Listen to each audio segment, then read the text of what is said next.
The Summer Madness event started a couple days ago and has gotten a lot of people to start jumping into PvP. So I decided to make a guide, both for players who are new to PvP and for returning players who came back for the event. I'm going to quickly go over what the event is, and then I'll get into some tips for how to start winning more matches so that you can maximize the number of tokens you earn and get all the new loot at Pedro's. So if you're logging in for the first time in a while, you'll notice this new currency at the top right corner. This is what you'll be earning for winning PvP matches throughout the event. You get 40 for an Ascendancy win, 20 for an Ascendancy lost, and in duels that's 30 for a win and 10 for a loss. If you actually get a tie, all players involved will get the lowest amount, so that's either 20 tokens or 10 depending on if you're playing team PvP or duels. I'll talk more about that later because elimination ties are actually quite common, but basically a draw is no better than a loss, and in fact they might actually be worse because literally everyone loses. Now the first thing you want to consider before jumping into any matches is your skill tree setup. If I'm being honest, this should probably be rebalanced because as it stands, what you're seeing here is by far the strongest setup for PvP. I'm going to go through each perk and tell you why. First up are frag grenades. These are strong partly because of the high burst damage they do, but also because of how versatile they are. You can throw them from behind cover to get some damage in while you stay safe.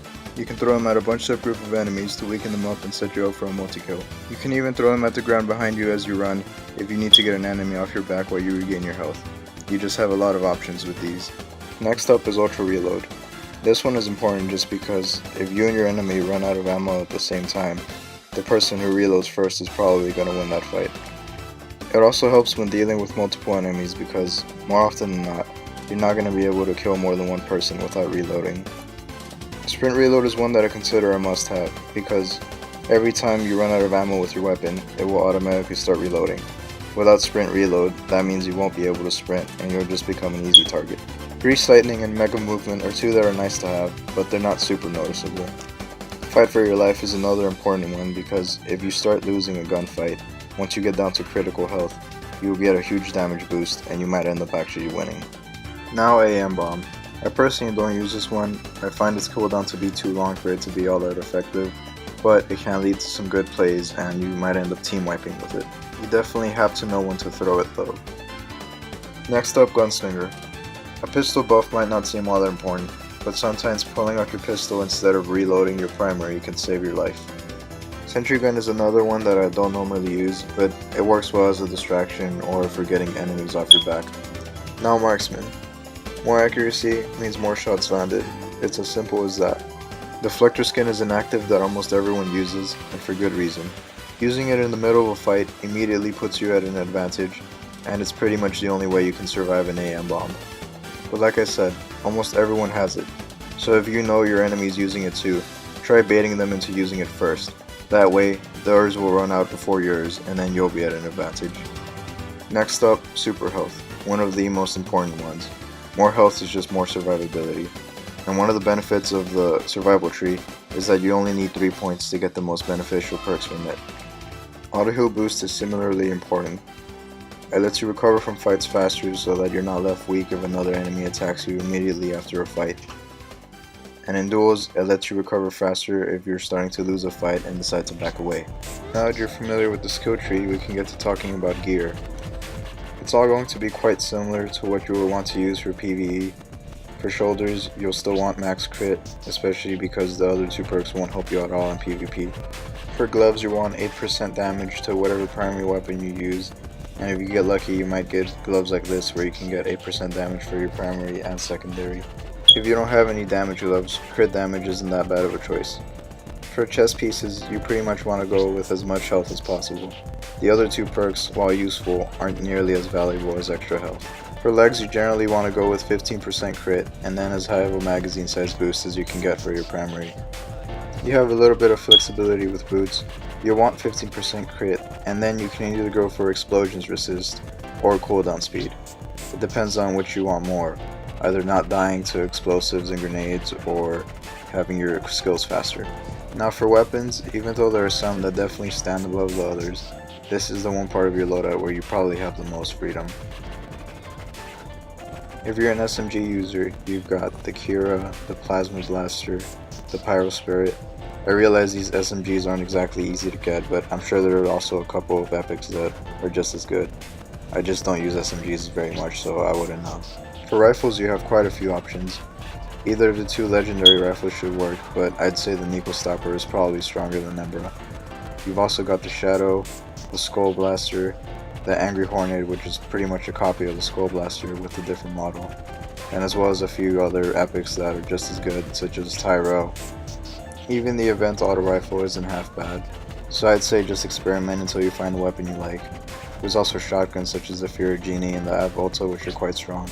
The only weapon type I'd say to stay away from are burst rifles. Unfortunately, they're just not very strong, and hopefully they get a buff soon. Well, I know that took a while, but now we can finally start getting into some gameplay. I'm gonna first start with this elimination gameplay that actually ends in a draw, so I can tell you how I approach elimination and why you should avoid draws as much as possible.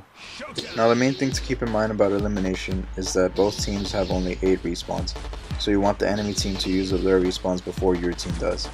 Keep in mind that every time someone's revived, they don't respawn, and that doesn't count as a life taken.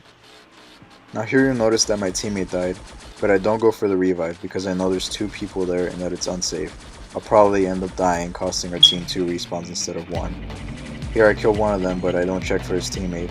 He ends up reviving him, and now it's a 2v1, and on top of that, they didn't lose any lives. Now I was right to not go for the revive, but the mistake I made there was not killing his teammate as well. It would have been an easy kill since he's essentially immobilized while trying to revive his teammate.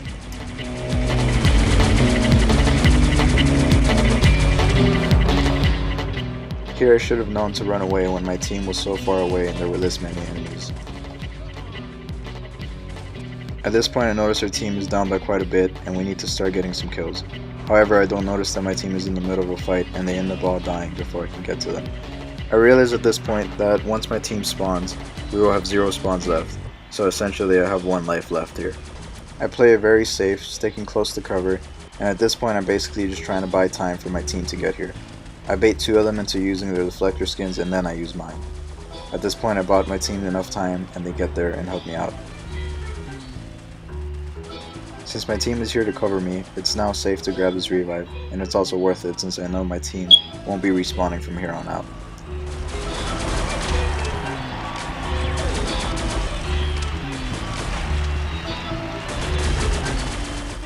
His tombstone ends up being too close to the fight, and I know it's not worth it trying to grab it and potentially dying myself.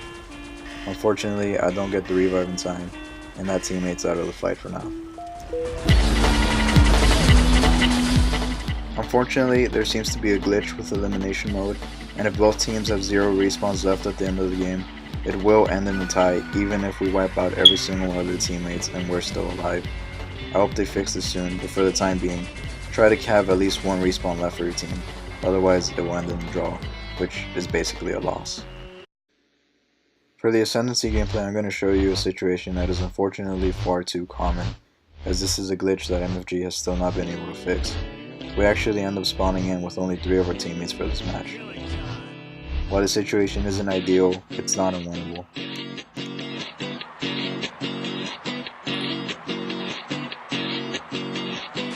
It starts out well enough with us staying as a group and picking off people who stray away from theirs. That's especially important when you spawn in with less than the full team. You want to stick together and use numbers as an advantage. Don't get into 3v4 situations. Get into 3v2s and 3v1s.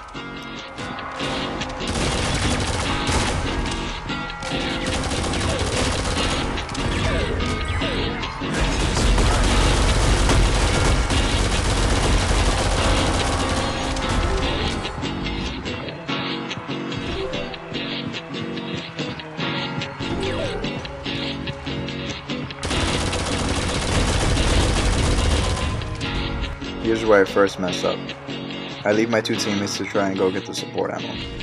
It's a bad idea as they go into their spawn with only 2 and of course getting to the 2v4. I get the support ammo and it doesn't go as I expected. Both my teammates are dead now. I get a couple kills, but for the most part I miss a lot of my shots and I just end up dying as well.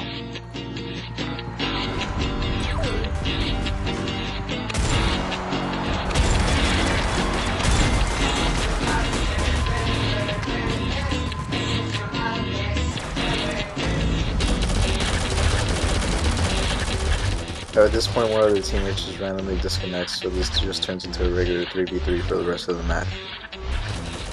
Now something to keep in mind about spawns is that each map has 2 spawns, one on either far side of the map, and when you push one hard enough they'll start spawning at the other one. So you gotta make sure to pay attention that they don't come up behind you as you're in their other spawn.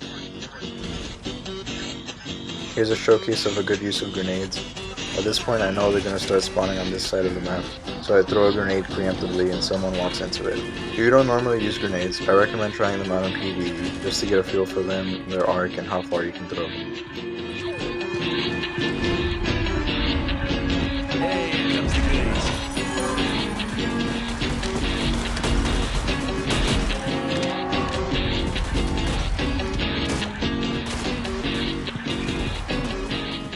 Here's a good example of what not to do if you see someone with a sniper.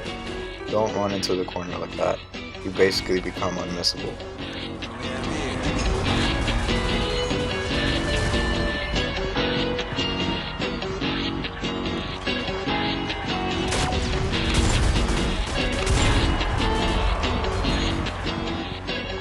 This is why for me, True Patriot is by far the best secondary.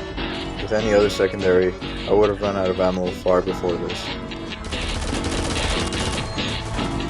Here I wasn't paying attention to the spawns. I didn't notice that they weren't coming from in front of me, so they were obviously still spawning right behind me. Alright, let's roll!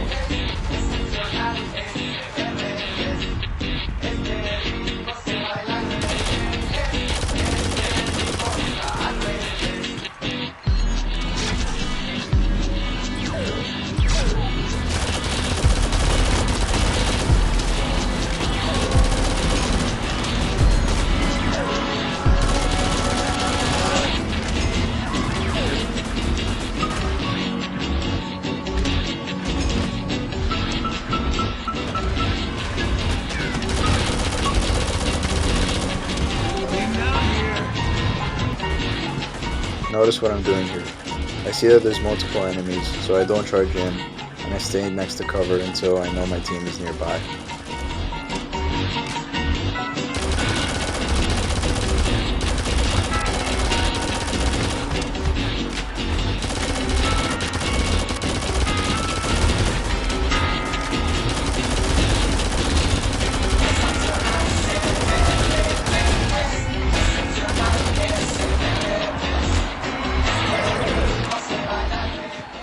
So now you've won some matches and gotten some tokens and are wondering what to do with them.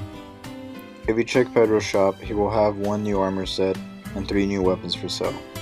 These items will not change, but every time there's a shop refresh, the perks on them will change, so look out for some good sets. Here are just some of the notable items he's sold so far. But keep in mind that at the time that I'm uploading this video, there should still be 6 days left in the event, which means at least a couple dozen more resets. So keep your eyes open for some more cool stuff. Well, I hope you guys enjoyed the video. This one took quite a while to make, but I'm just glad I got it out while we still have more than half the event left to go.